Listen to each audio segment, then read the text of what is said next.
Alright, so for today I'm going to be covering the cozy campfire, and if you don't know how this strap works, basically it's going to heal everything in a 3x3 radius, so you can put this strap off to the side or on top of a barricade or a low ceiling, and it's going to be able to heal you even though you're not near it at all.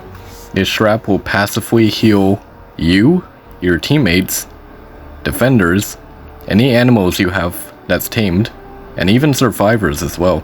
So basically anything that's considered as a, friendly teammate will be healed by this strap. Another thing too with the campfire that's actually very interesting is that the second you place the campfire down, it will automatically consume durability, which means the durability that you see on the left side of the screen actually determines on the amount of time the campfire has until it expires. So keep that in mind, you can't just place a campfire strap down and have it last for the entire game. You might have to even replace it too throughout the mission, depending on how long the actual mission lasts for as well. But you can actually have the campfire, believe it or not, stack the healing. You can have 2 campfires actually heal you at once. It actually used to be unlimited, believe it or not, back in the old days of Save the World, but they definitely nerfed it into ground a bit.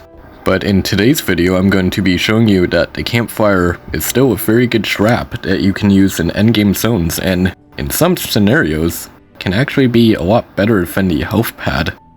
And I'm going to go over that later on in this video.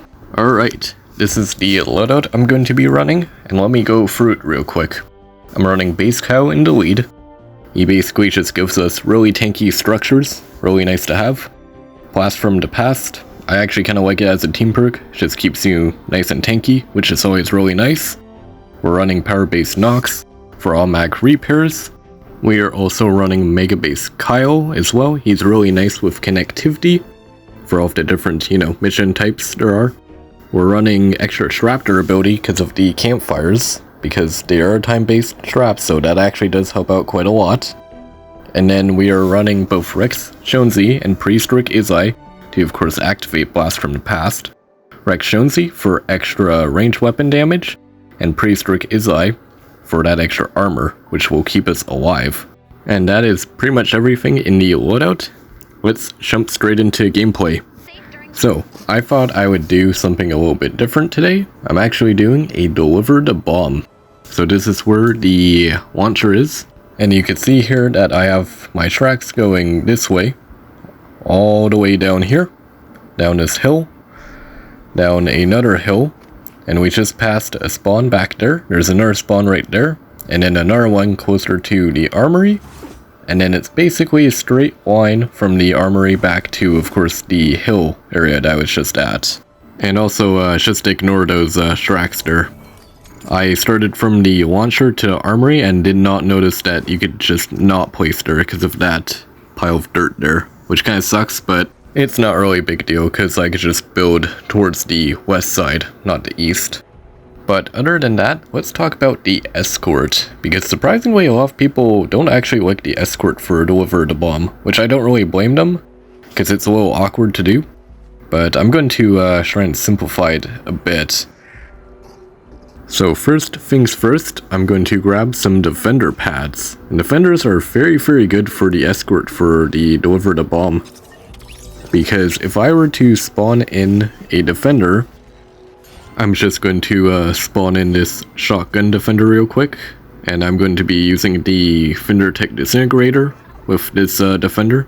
Very, very strong weapon at the moment. Does pretty good damage and has splash damage, which is very, very good. And we're just going to be spawning him in. You can actually reselect your defender that you spawned in, and you can move them around. And also, another thing with defenders too, is like I mentioned earlier, you can use campfires to heal them, which is very, very useful, especially for the escort for bomb. And believe it or not, but the waves that you actually get in Deliver the Bomb for the escort part are actually not randomized. Every single escort you do in Deliver the Bomb will always have husklings, gunslingers, occasionally a random husk or husky, and because we are in the Valentine's event, we will be getting love lobbers.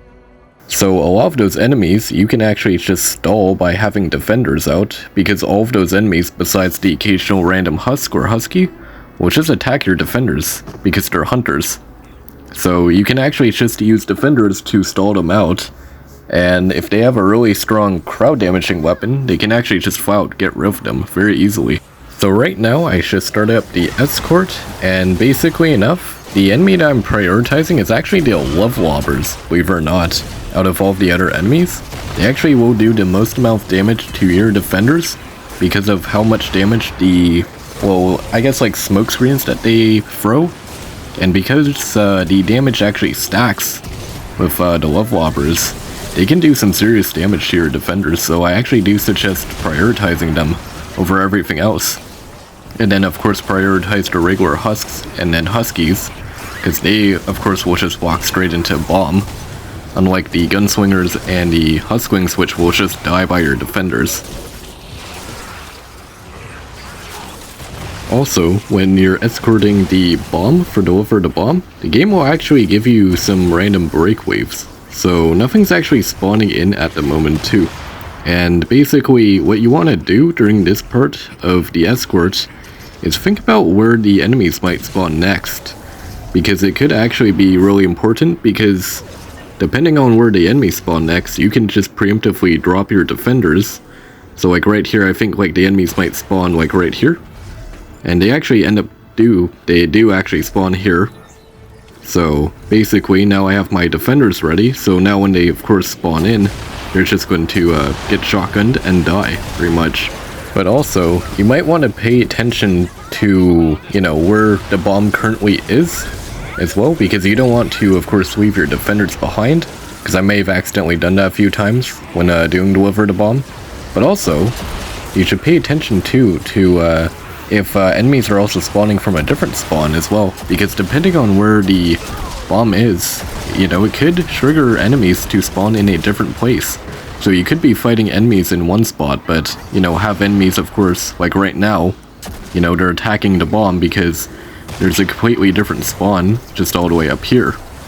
So, you know, you want to make sure that you, of course, know where all of the spawns are, just in case, you know, you might get some random enemies that spawn near it, or maybe even in it, depending on how you have your tracks set up. And also, here's a fun fact with animals: if you actually drop a little marker on a husk, your animals and also melee defenders specifically will actually target that enemy. Fun fact, if you do like animals.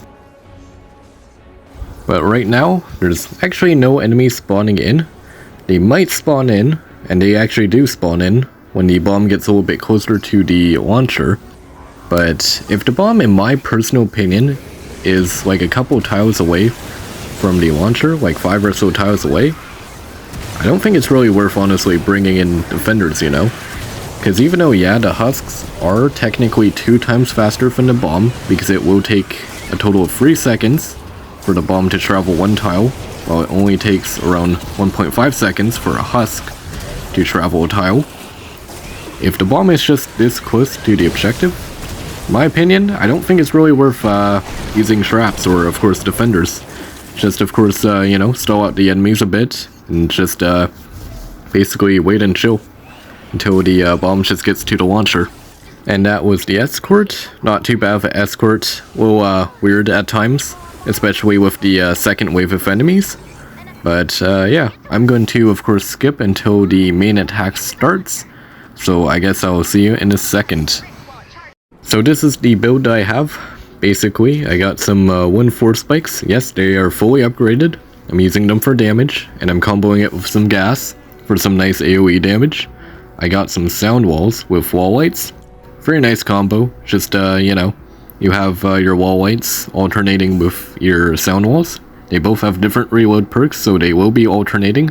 So when your wall light is down, the sound wall is up. When your sound wall is down, your wall light is up. So that's a really nice combo. I got a ceiling field for leaks with some tar, and then some random wall darts here and there, again for leaks. And then I have melee defenders right here with the Whirling Doom, and those were of course the perks for it. I will have the perks for, by the way, everything in the description if you are wondering about the perks for everything. But yeah, basically it's just spamming a bunch of melee defenders. These guys are really good, especially when they gang up on the same enemy. And in case they take damage, we're going to place some campfires around the entire build, because not only will that heal us in case we do somehow take damage, but it's also going to be supporting our defenders and keeping them in the fight as long as possible. This side's also a little bit weird. You could kind of see like the rift. Yeah, like just right there, just on the other side of that wall. But I'm going to start up the objective and see how it goes. So this wave is actually pretty interesting. This normally is a smasher wave. This wave has lots of huskies, riot huskies, shielders, and nurses. But for some reason, in Pacifically Deliver the Bomb, this wave has like no smashers. So it's basically just huskies, nurses, and shielders, basically. So it's not really a hard wave if you're able to, of course, deal with all of those enemies. And you can see right here that basically both my animal as well as my defender are just ganging up on one of the enemies, just showing in my trap tunnel, and that's actually crowd controlling, by the way, everything, because of how aggroing works. You know, you could just aggro a husk or a husky, and they're just going to be, of course, attacking you, and not attacking your little bomb launcher that you have, of course, at the back of the map. And also, if I really wanted to, I could just specifically use my marker button and just drop a marker on one of these nurses in case I don't like them, and now everything's ganging up on them. And you can also do the same with, of course, this Chrome Husky. Nice thing too, with defenders as well, is that you can choose the element of the weapon that you give them. And because I'm using a bunch of weapons that do fire damage, yeah, I'm just strapping out Chrome Huskies, you know, in a power level 160. And I'm doing it consistently because I could just put markers on them. And they will be targeted by everything, which is always really nice.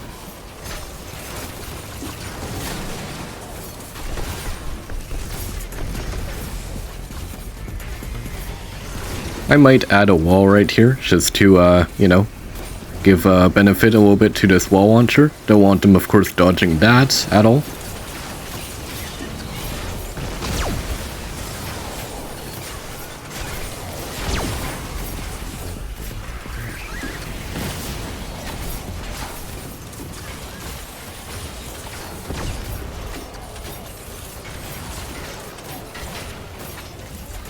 Hey, help me out!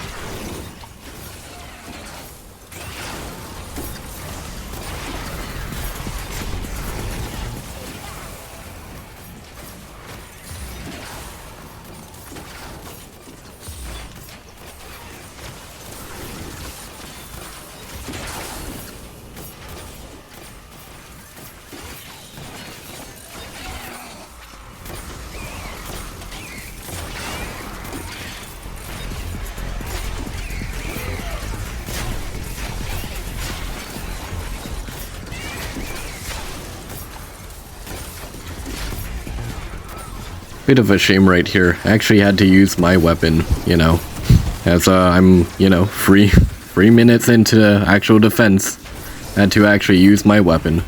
Bit of a shame that I didn't put stairs there before. Oh well, I guess I won't ever get back that one shotgun show, I guess. But in general, this build holds up actually really well, I would say. It's honestly kind of funny on how stupidly well sometimes this build works.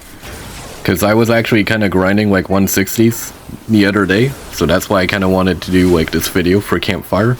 Just because I think that this is just one of those sort of builds that's so stupid that it just actually does work in a funny sort of way. But other than that, I would say honestly, very strong build, honestly. And the fact that, may I mind you, that this build only works because we have campfires. I don't have Warden Kyle in this loadout to heal my defenders. And how health regeneration works is that you will only regenerate up to 30% of your health. And of course 100% of your shield, but shield isn't really as strong as your health, of course. So if you get ganged up on by a bunch of husks, you're going to, of course, lose all of your health. And you're going to eventually die, especially if you're using melee. So having those campfires there actually makes it so my defenders will actually almost never die. And comboing that with the sound walls that, will just prevent the enemies from attacking, and when they do, my defenders will just heal up instantly. It just makes it like basically just unkillable defenders that can just, target anything you want basically on command, which is pretty cool. And other than that, campfires as a strap, yeah, they're pretty good, honestly, I would say. Even after the nerf that they had ages ago, still hold up pretty well to this day, especially when it comes to sort of like swarm or, I guess, defender sort of strategies, like aggressive defender strategies. But yeah, they hold up very well. Honestly, you basically can't even spam melee defenders like that without them. So keep that in mind if you do want to utilize some melee defenders in high level zones. But yeah, other than that, fun trap, honestly, and definitely worth checking out if you can. But other than that, if you enjoyed the video, make sure to leave a like and subscribe. I do this sort of content all the time. If you have any sort of feedback or any sort of ideas for any hero or weapon loadout or trap build in the future, maybe leave a comment and share this video with anyone that likes Save the World. But other than that, hope you have yourselves a great day, and I guess I'll see you in the next one. So see ya!